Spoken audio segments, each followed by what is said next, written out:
Évangile selon Matthieu, chapitre 1.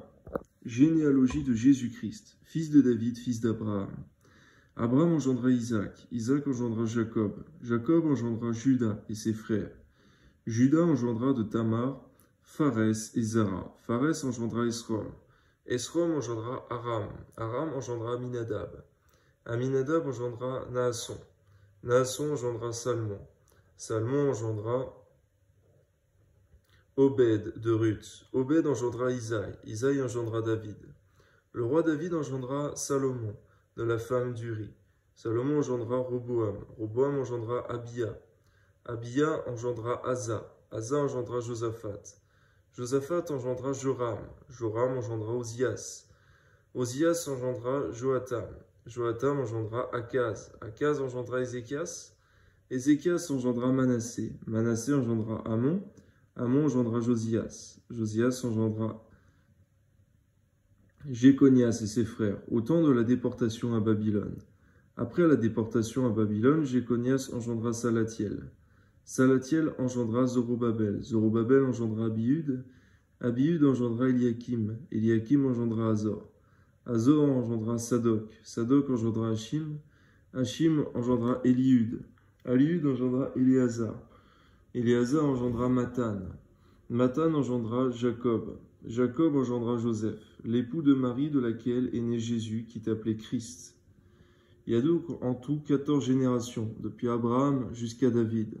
14 générations depuis David jusqu'à la déportation à Babylone, et 14 générations depuis la déportation à Babylone jusqu'au Christ. Voici de quelle manière arriva la naissance de Jésus-Christ. Marie, sa mère, ayant été fiancée à Joseph, se trouva enceinte par la vertu du Saint-Esprit, avant qu'ils eussent habité ensemble. Joseph, son époux, qui était un homme de bien, et qui ne voulait pas la diffamer, se proposa de rompre secrètement avec elle. Comme il y pensait, voici, un ange du Seigneur lui apparut en songe et dit, « Joseph, fils de David, ne crains pas de prendre avec toi Marie, ta femme, car l'enfant qu'elle a conçu vient du Saint-Esprit. Elle enfantera un fils et lui donnera le nom de Jésus. C'est lui qui sauvera son peuple de ses péchés. » Tout cela arriva afin que s'accomplisse ce que le Seigneur avait annoncé par le prophète. Voici, la Vierge sera enceinte, elle enfantera un fils, et on lui donnera le nom d'Emmanuel, ce qui signifie Dieu avec nous. Joseph, s'étant réveillé, fit ce que l'ange du Seigneur lui avait ordonné. Il prit sa femme avec lui, mais il ne la connut point, jusqu'à ce qu'elle eût enfanté son fils premier-né, auquel il donna le nom de Jésus. Aide-nous à marcher dans cette même obéissance qu'avait Joseph, envers ton ange, envers les ordres que tu lui avais donnés par le biais de l'ange. Ton nom soit béni, Seigneur. Dans l'obéissance, il y a une grande bénédiction. Dans l'obéissance, il y a aussi la vie éternelle en Jésus-Christ. Amen. Matthieu chapitre 2. Jésus étant né à Bethléem en Judée, au temps du roi Hérode, voici, des mages d'Orient arrivèrent à Jérusalem et dirent, où est le roi des Juifs qui vient de naître? Car nous avons vu son étoile en Orient, et nous sommes venus pour l'adorer.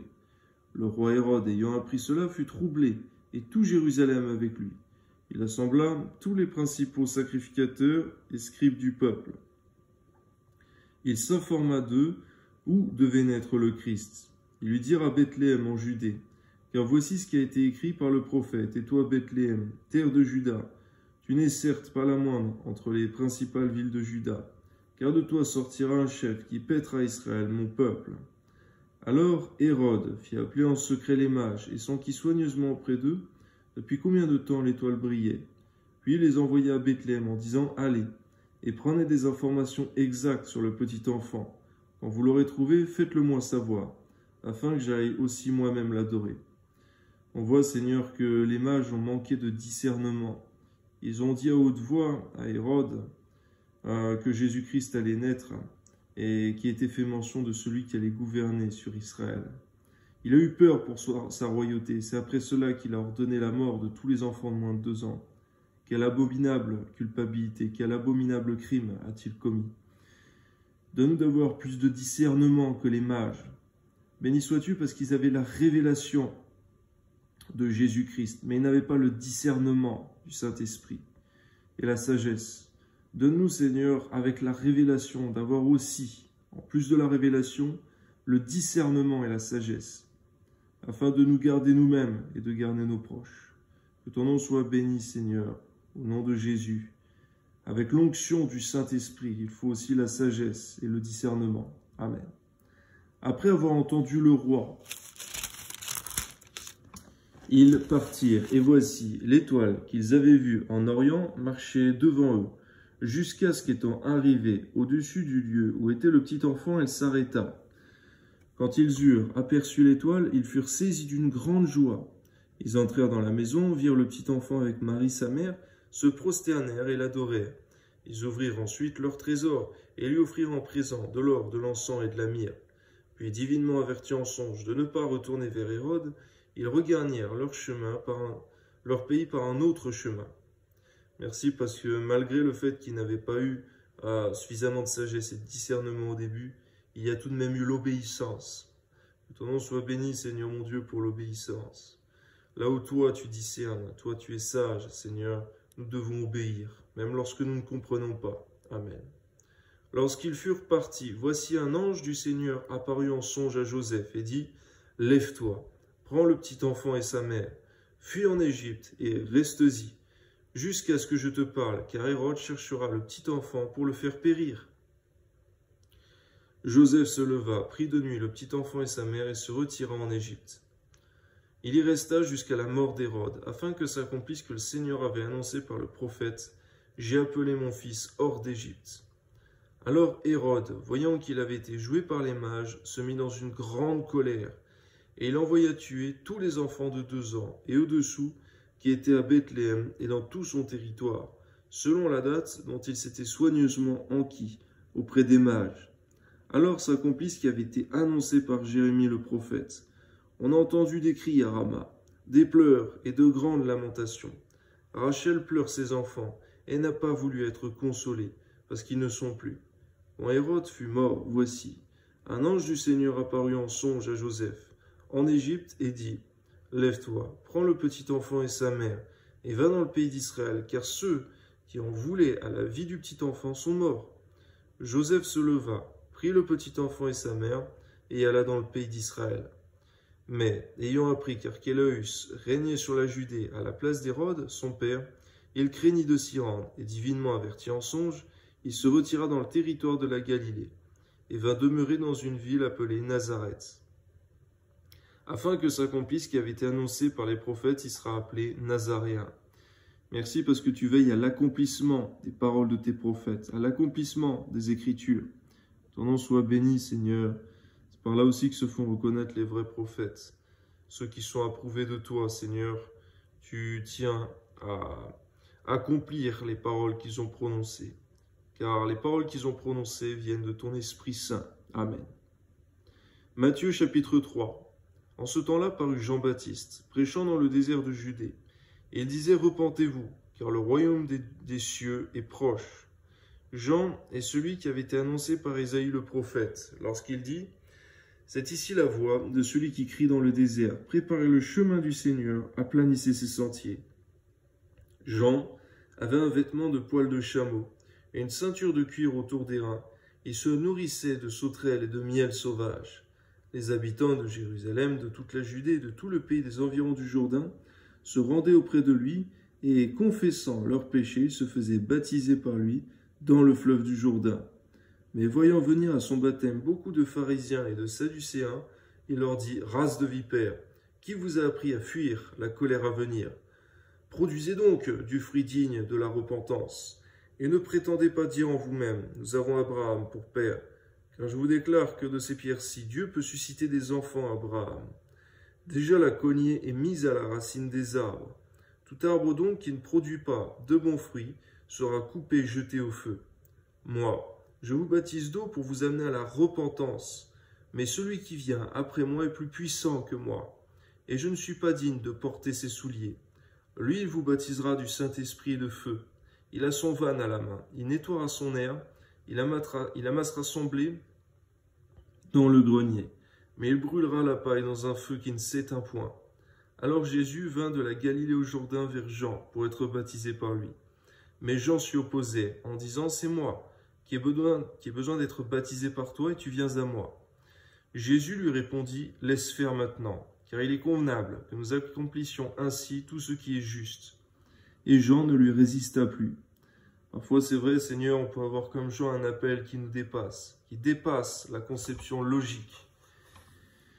Mais donne-nous de marcher dans l'obéissance, Seigneur mon Dieu, parce que tu sais les desseins que tu as formés, et tu nous montres aussi par là l'humilité de Jésus-Christ, ton Fils bien-aimé, à combien nous devons être humbles si Jésus-Christ l'a été sur terre. Amen. C'est vrai, Seigneur mon Dieu, l'humilité était aussi d'accomplir les Écritures. L'humilité et l'obéissance, que ce soit notre partage, Seigneur, au nom de Jésus. Amen. Et dès que Jésus eut été baptisé, il sortit de l'eau. Et voici les cieux s'ouvrirent, et il vit l'Esprit de Dieu descendre comme une colombe et venir sur lui. Et voici une voix fit entendre des cieux ces paroles. Celui-ci est mon Fils bien-aimé, en qui j'ai mis toute mon affection. Matthieu chapitre 4. Alors, Jésus fut emmené par l'Esprit dans le désert pour être tenté par le diable. Après avoir jeûné 40 jours et 40 nuits, il eut faim. Le tentateur s'étant approché lui dit, « Si tu es le Fils de Dieu, ordonne à ces pierres qu'elles deviennent des pains. » Jésus répondit, « est écrit, l'homme ne vivra pas de pain seulement, mais de toute parole qui sort de la bouche de Dieu. » Le diable le transporta dans la ville sainte, le plaça sur le haut du temple. On peut voir au passage, Seigneur, que Jésus-Christ a eu la capacité plus tard de multiplier les pains. Mais à ce moment-là, ce n'était pas le temps de prendre du pain. Donne-nous le discernement des temps, savoir qu'il y a un temps pour la consécration, un temps pour les miracles, un temps pour manger, un temps pour jeûner. À toi soit toute la gloire, Seigneur. Donne-nous donc le discernement des temps, et que ce ne soit jamais les injonctions du diable qui nous fassent agir, mais que ce soit les injonctions de ton Esprit Saint. Amen. Le diable le transporta dans une ville sainte, dans la ville sainte, le plaça sur le haut du temple et lui dit, « Si tu es le Fils de Dieu, jette-toi ici, car il est écrit, il donnera des ordres à ses anges à ton sujet. Ils te porteront sur les mains, de peur que ton pied ne heurte contre une pierre. » Jésus lui dit, « Il est aussi écrit, tu ne tenteras point le Seigneur, ton Dieu. » Le diable le transporta encore sur une montagne très élevée, lui montra tous les royaumes du monde et leur gloire, et lui dit, « Je te donnerai toutes ces choses, si tu te prosternes et m'adores. » Jésus lui dit, « Retire-toi, Satan, car il est écrit, tu adoreras le Seigneur, ton Dieu, et tu le serviras lui seul. » Alors le diable laissa, et voici, des anges vinrent auprès de Jésus et le servaient. Seigneur, il est fait mention dans Apocalypse que Jésus est la parole de Dieu, et également que dans le psaume 119, la parole de Dieu est entièrement éprouvée, ton serviteur l'aime. Jésus-Christ a été entièrement éprouvé, il a été trouvé pur, sans tache. Que ton nom soit béni, Seigneur, le diable voudra nous éprouver. Et cependant, Seigneur mon Dieu, il a testé l'orgueil de Jésus-Christ, et cependant, il n'y avait que de l'humilité en lui. Il n'y avait aucun orgueil en Jésus-Christ, aucun compromis, aucun péché. Seigneur, donne-nous de nous trouver ainsi. Il a été écrit, Seigneur, soyez parfaits comme votre Père est parfait. Par ton Esprit Saint, par ta parole, Seigneur, on peut marcher dans cette perfection. Et si on tombe, Seigneur, nous nous relevons très rapidement. Amen. Jésus, ayant appris que Jean avait été livré, se retira dans la Galilée, quitta Nazareth et vint demeurer à Capernaum, situé près de la mer, dans le territoire de Zabulon et de Nephtali, afin que s'accomplisse ce qui avait été annoncé par Ésaïe le prophète. Le peuple de Zabulon et de Nephtali, de la contrée voisine de la mer, du pays d'au-delà du Jourdain et de la Galilée des gentils, ce peuple, assis dans les ténèbres, a vu une grande lumière.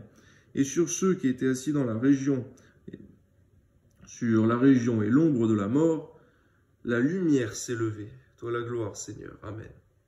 Dès ce moment, Jésus commença à prêcher, à dire « Repentez-vous, car le royaume des cieux est proche. » Comme il marchait le long de la mer de Galilée, il vit deux frères, Simon, appelé Pierre, et André, son frère, qui jetaient un filet dans la mer, car ils étaient pêcheurs. Et il leur dit, « Suivez-moi, et je vous ferai pêcheurs d'hommes. » Aussitôt, ils laissèrent les filets et le suivirent. De là, étant allé plus loin, il vit deux autres frères, Jacques, fils de Zébédée, et Jean, son frère, qui étaient dans une barque avec Zébédée, leur père, et qui réparaient leurs filets.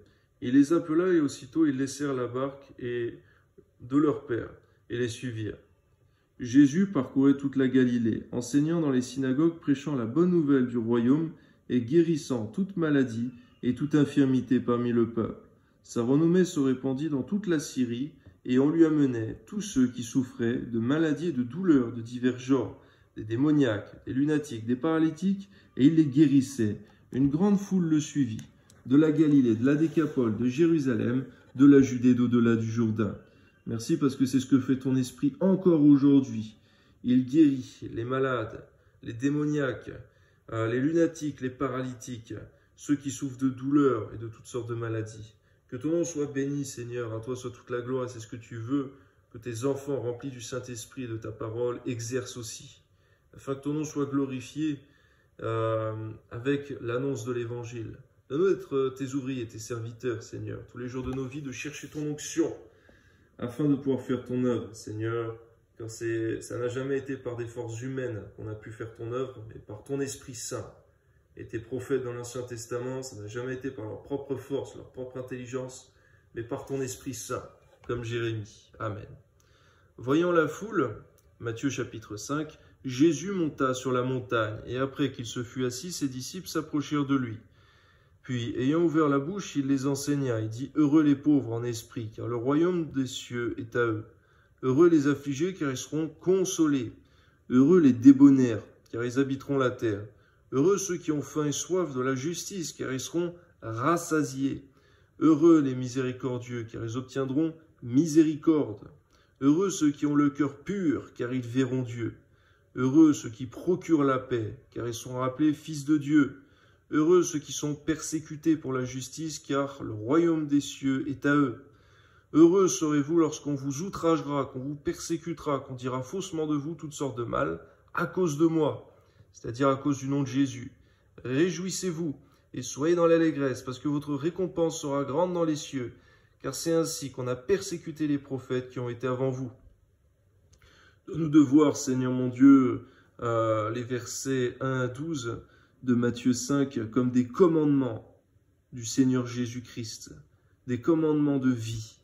Donne-nous de chercher, Seigneur, à comprendre que de la même manière qu'il y a eu les 10 commandements de Moïse, il y a aussi les commandements de Jésus-Christ. Donne-nous de chercher, même si c'est dur, même si ça fait mal à l'ego, même si notre chair n'aime pas ces commandements. Donne-nous de chercher à obéir à cela, car il y a la vie éternelle derrière l'obéissance. Ta parole. Amen. Vous êtes le sel de la terre, mais si le sel perd sa saveur, avec quoi la lui rendra-t-on? Il ne sert plus qu'à être jeté dehors et foulé aux pieds par les hommes. Vous êtes la lumière du monde. Une ville située sur une montagne ne peut être cachée. On n'allume pas une lampe pour la mettre sous le boisseau, mais on la met sur le chandelier. Elle éclaire tous ceux qui sont dans la maison. Que votre lumière luise ainsi devant les hommes, afin qu'ils voient vos bonnes œuvres et qu'ils glorifient votre Père qui est dans les cieux. Ne croyez pas que je sois venu pour abolir la loi ou les prophètes. Je suis venu non pour abolir, mais pour accomplir. Car je vous le dis en vérité, tant que le ciel et la terre ne passeront point, il ne disparaîtra pas de la loi un seul iota et un seul trait de lettre, jusqu'à ce que tout soit arrivé. Celui donc qui supprimera l'un de ces plus petits commandements, qui enseignera aux hommes à faire de même, sera appelé le plus petit dans le royaume des cieux. Mais celui qui les observera et qui enseignera à les observer, celui-là sera appelé grand dans le royaume des cieux. C'est vrai, Seigneur, on doit amener les hommes, non pas à désobéir, mais plutôt à obéir, à se soumettre à tes commandements, à ta parole, Seigneur. Que ton nom soit glorifié, Seigneur, et d'être appelé grand par toi, et non par nous-mêmes, et non seulement par les hommes, mais par toi, dans le royaume des cieux. Toi soit toute la gloire, ce n'est pas notre condition terrestre qui est la plus importante, c'est notre condition éternelle, notre condition dans ton royaume des cieux, ton royaume de gloire. Amen. Car je vous le dis, si votre justice ne surpasse celle des scribes et des pharisiens, vous n'entrerez point dans le royaume des cieux. Nous devons veiller à ce que notre justice soit supérieure à celle des hommes religieux, celle des hommes hypocrites, celle des hommes qui ne te connaissent pas et qui font profession de te connaître. Amen. Vous avez entendu qu'il a été dit aux anciens, tu ne tueras point. Celui qui tuera mérite d'être puni par les juges. Mais moi je vous dis que quiconque se met en colère contre son frère mérite d'être puni par les juges, que celui qui dira à son frère Raka mérite d'être puni par le Sanhédrin, et que celui qui lui dira insensé mérite d'être puni par le feu de la géhenne. Nous de prendre garde, Seigneur, de ne pas nous mettre dans une colère excessive, ni une colère, Seigneur mon Dieu, selon ta parole, Seigneur, contre notre frère, notre sœur en Christ. Au nom de Jésus, Seigneur, que les affaires qui doivent être réglées puissent se régler, Seigneur, mais qu'il y ait la paix, car tu es le prince de la paix, Seigneur. Amen. Si donc tu présentes ton offrande à l'autel, et que là tu te souviennes que ton frère a quelque chose contre toi, laisse là ton offrande devant l'autel et va d'abord te réconcilier avec ton frère, puis viens présenter ton offrande. Accorde-toi promptement avec ton adversaire pendant que tu es en chemin avec lui, de peur qu'il ne te livre au juge, que le juge ne te livre à l'officier de justice et que tu ne sois mis en prison. Je te le dis en vérité, tu ne sortiras pas de là que tu n'aies payé le dernier cadran. Je nous appelle par cela à vivre dans la justice, Seigneur, à n'opprimer personne, Seigneur, et à ne point, Seigneur mon Dieu, avoir de querelle, Seigneur, mais plutôt d'être un ouvrier de paix. Toi soit toute la gloire, Seigneur. Tu n'empêches pas de donner des réprimandes lorsque cela est nécessaire et utile pour ton œuvre, mais cependant tu demandes la paix et non la querelle et la discorde. Amen. Vous avez appris qu'il a été dit, tu ne commettras point d'adultère, mais moi, je vous dis que quiconque regarde une femme pour la convoiter a déjà commis un adultère avec elle dans son cœur. Si ton œil droit est pour toi une occasion de chute, arrache-le et jette-le loin de toi. Car il est avantageux pour toi qu'un seul de tes membres périsse, que ton corps entier ne soit pas jeté dans la géhenne. Et si ta main droite est pour toi une occasion de chute, coupe-la et jette-la loin de toi. Car il est avantageux pour toi qu'un seul de tes membres périsse, que ton corps entier n'aille pas dans la géhenne. Il a été dit que celui qui répudie sa femme lui donne une lettre de divorce. Mais moi je vous dis que celui qui répudie sa femme, sauf pour cause d'infidélité, l'expose à devenir adultère. Que celui qui épouse une femme répudiée commet un adultère. Tu encourages, Seigneur, à la fidélité, au pardon, à la sainteté, Seigneur, à la fidélité à la femme de la jeunesse. Car c'est vrai, Seigneur, c'est ce qu'on voit dans les 2 derniers livres de l'Ancien Testament, c'est qu'il est fait reproche, Seigneur, aux hommes de ton peuple à l'époque, Seigneur, qu'ils étaient infidèles à la femme de la jeunesse. Car certains étaient polygames, d'autres encore répudiaient leurs femmes. Mais tu encourages encore par tes prophètes et par ton Fils Jésus la fidélité et non la polygamie non plus. Que ton nom soit béni, Seigneur, donne le discernement, la compréhension de ta parole à tes églises dans le monde entier, afin qu'il n'y ait pas d'apostasie, qu'il n'y ait pas, Seigneur, de condamnation venant de toi. Que les hommes puissent se juger eux-mêmes, se repentir, afin de ne pas rentrer en jugement avec toi. Amen. Vous avez encore appris qu'il a été dit aux anciens, tu ne te parjureras point, mais tu t'acquitteras envers le Seigneur de ce que tu as déclaré par serment. Mais moi, je vous dis de ne jurer aucunement, ni par le ciel, parce que c'est le trône de Dieu, ni par la terre, parce que c'est son marchepied, ni par Jérusalem, parce que c'est la ville du grand roi. Ne jure pas non plus par ta tête, car tu ne peux rendre blanc ou noir un seul cheveu. Que votre parole soit oui, oui, non, non. Ce qu'on y ajoute vient du malin. Nous donc de marcher dans la sincérité, la droiture, et non dans les détours, et de ne pas chercher, Seigneur, à épiloguer. Donne-nous d'être simples également, d'être promptes, comme tes saints anges, Seigneur. Lorsqu'ils intervenaient dans ta parole, Seigneur, ils n'étaient pas là pour faire de longs discours, d'extravaguer. Ils faisaient simplement ce pourquoi ils étaient là, et ensuite ils disparaissaient. Ton Fils Jésus également, Seigneur, il a fait ce qu'il avait à faire, Seigneur. Il ne rentrait pas dans les débats, dans des vanités, des futilités. Donne-nous par ta grâce de prendre exemple ainsi. Toi soit toute la gloire, Seigneur. Amen. Vous avez appris qu'il a été dit œil pour œil et dent pour dent. Mais moi, je vous dis de ne pas résister aux méchants. Si quelqu'un te frappe sur la joue droite, présente-lui aussi l'autre. Si quelqu'un veut plaider contre toi et prendre ta tunique, laisse-lui encore ton manteau. Si quelqu'un te force à faire 1000, fais-en 2 avec lui. Donne à celui qui te demande et ne te détourne pas de celui qui veut emprunter de toi. Vous avez appris qu'il a été dit, tu aimeras ton prochain et tu haïras ton ennemi. Mais moi je vous dis, aimez vos ennemis, bénissez ceux qui vous maudissent, faites du bien à ceux qui vous haïssent et priez pour ceux qui vous maltraitent et qui vous persécutent, afin que vous soyez fils de votre Père qui est dans les cieux. Car il fait lever son soleil sur les méchants et sur les bons, il fait pleuvoir sur les justes et sur les injustes. Si vous aimez ceux qui vous aiment, quelle récompense méritez-vous? Les publicains aussi n'agissent-ils pas de même? Et si vous saluez seulement vos frères, que faites-vous d'extraordinaire? Les païens aussi n'agissent-ils pas de même? Soyez donc parfaits, que votre Père céleste est parfait. Donne-nous donc une fois de plus, Seigneur, de chercher ce sceau de Dieu qui est la perfection dans nos œuvres, dans nos pensées, dans nos paroles, Seigneur. Toi soit toute la gloire, Seigneur. Il y a donc un règne à établir, le règne de Christ, dans nos pensées, paroles et actions. Amen.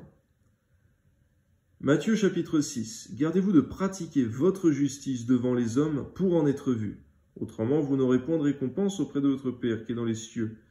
Que la motivation de nos cœurs soit toujours de te plaire à toi et non aux hommes quand nous faisons notre justice. Même si les hommes le voient, que ce soit pour te plaire à toi et non aux hommes, quand on peut se cacher, que nous puissions le faire. Toi soit toute la gloire, et quand on ne peut pas se cacher, Seigneur, et bien que ce soit pour ta gloire aussi, mais que notre cœur, les motivations soient toujours tournées vers le ciel de gloire, et non vers la terre charnelle, la terre qui sera un jour détruite, la terre qui est corruptible. Amen. Lors donc que tu fais l'aumône, ne sonne pas de la trompette devant toi, comme font les hypocrites dans les synagogues et dans les rues, afin d'être glorifiés par les hommes. Je vous le dis en vérité, ils reçoivent leur récompense. Mais quand tu fais l'aumône, que ta main gauche ne sache pas ce que fait ta droite, afin que ton aumône se fasse en secret, et que ton Père, qui voit dans le secret, te le rendra. Merci parce que le lieu secret, eh bien, il y a la bénédiction qui est éternelle, Seigneur. Amen. Lorsque vous priez, ne soyez pas comme des hypocrites qui aiment à prier debout dans les synagogues et au coin des rues, pour être vus des hommes. Je vous le dis en vérité, ils reçoivent leur récompense. C'est vrai, tu n'interdis pas de prier devant les hommes, Seigneur mon Dieu, mais le véritable lieu où est l'onction, où est la puissance du Saint-Esprit, c'est dans le secret. Il y a plusieurs types de prières, mais la prière qui est faite dans le secret, avec onction, avec ardeur, avec sainteté, avec persistance, il y a l'efficacité en Jésus-Christ. Toi soit toute la gloire, Seigneur, mais tu veux aussi des prières ferventes, parce que la prière fervente du juste a une grande efficacité. Amen. Mais quand tu pries, entre dans ta chambre, ferme ta porte et prie ton Père qui est là, dans le lieu secret, et ton Père qui voit dans le secret te le rendra. Merci Seigneur, parce qu'on oublie trop souvent, Seigneur, que lorsqu'on vient en prière dans le secret, tu nous vois. On veut trop souvent croire, ou le diable, cependant, voudrait nous faire croire que lorsque on prie dans le secret, on est tout seul, on est comme des fous, on prie seulement par la foi. Mais on oublie que toi, tu nous vois. Nous, parfois, nous ne te voyons pas, souvent même. Mais toi, tu nous vois. Donne-nous, Seigneur, cette compréhension. Parce que même si nos yeux aujourd'hui ne le voient pas, un jour, nos yeux le comprendront, nos yeux le verront. Alors donne-nous de ne plus être incrédules. Garde tes enfants du découragement et de l'incrédulité, qui est le pain et le mensonge du diable. Amen. En priant, ne multipliez pas de vaines paroles comme les païens, qui s'imaginent qu'à force de paroles, ils seront exaucés. Ne leur ressemblez pas, car votre Père sait de quoi vous avez besoin, avant que vous le lui demandiez. Voici donc comment vous devez prier. Notre Père qui est aux cieux, que ton nom soit sanctifié, que ton règne vienne, que ta volonté soit faite sur la terre comme au ciel. Donne-nous aujourd'hui notre pain quotidien. Pardonne-nous nos offenses comme nous aussi nous pardonnons à ceux qui nous ont offensés. Ne nous induis pas en tentation, mais délivre-nous du mal. Car c'est à toi qu'appartiennent dans les siècles le règne, la puissance et la gloire. Amen. Si vous pardonnez aux hommes leurs offenses, votre Père céleste vous pardonnera aussi. Mais si vous ne pardonnez pas aux hommes, votre Père ne vous pardonnera pas non plus vos offenses. De comprendre, Seigneur, qu'on n'a jamais péché, Seigneur mon Dieu, que personne, Seigneur mon Dieu, a péché contre nous plus que nous avons péché contre toi. Il est donc évident de devoir pardonner. Et si quelqu'un n'arrive pas, Seigneur, que tu puisses le guérir en profondeur, Seigneur, par ta parole, par ton onction, par ta présence, Seigneur, afin, Seigneur, qu'il ne reste pas dans l'interdit du non-pardon. Toi soit toute la gloire, Seigneur mon Dieu, il y a un lieu qui s'appelle le lieu du non-pardon, et dans ce lieu, il y a le poison, il y a l'amertume, il y a l'absinthe, il y a la mort temporelle, mais aussi la mort éternelle. Je te prie de délivrer beaucoup d'âmes qui sont rendues captives dans ce lieu du non-pardon. Toi soit toute la gloire, Seigneur, tu sais non seulement guérir les cœurs, mais délivrer les captifs de cette prison. Amen. Lorsque vous jeûnez, ne prenez pas un air triste, comme les hypocrites qui se rendent le visage tout défait, pour montrer aux hommes qu'ils jeûnent. Je vous le dis en vérité, ils reçoivent leur récompense. Mais quand tu jeûnes, parfume ta tête et lave ton visage, afin de ne pas montrer aux hommes que tu jeûnes, mais à ton Père qui est là dans le lieu secret, et ton Père qui voit dans le secret te le rendra. Seigneur, ce qui me vient à cœur actuellement, Seigneur, c'est la promptitude à faire ton œuvre, Seigneur mon Dieu, à être simple, à être rapide, à être efficace, comme tes anges, comme ton Fils Jésus, à ne pas s'épiloguer, à ne pas perdre de temps, car le temps est précieux. Mais aussi, Seigneur mon Dieu, ne pas être dans la vanité, à chercher à plaire aux hommes, de savoir être discret et prompt, comme tes anges, Seigneur. Ils ne cherchent pas à être vus, à être glorifiés des hommes, les saints anges de Dieu. Ils cherchent à être obéissants, ils sont discrets, ils sont rapides, ils disparaissent. Et lorsque quelqu'un les adore, ils refusent l'adoration. Ils veulent que l'adoration soit tournée vers toi seul. Nous ayons le même comportement que tes saints anges, car nous sommes appelés, Seigneur, à vivre éternellement avec eux dans ton ciel de gloire, mais aussi à être rendus semblables à eux, à leur ressembler. Alors je te prie au nom de ton Fils Jésus, que nous puissions déjà, de tout ce que nous connaissons sur tes saints anges, chercher à leur ressembler, Seigneur, à manifester le même comportement, car le comportement de ton Fils Jésus n'était pas différent, Seigneur, bien qu'il soit le Fils de Dieu. Amen. Ne vous amassez pas des trésors sur la terre, où la teigne et la rouille détruisent, et où les voleurs percent et dérobent.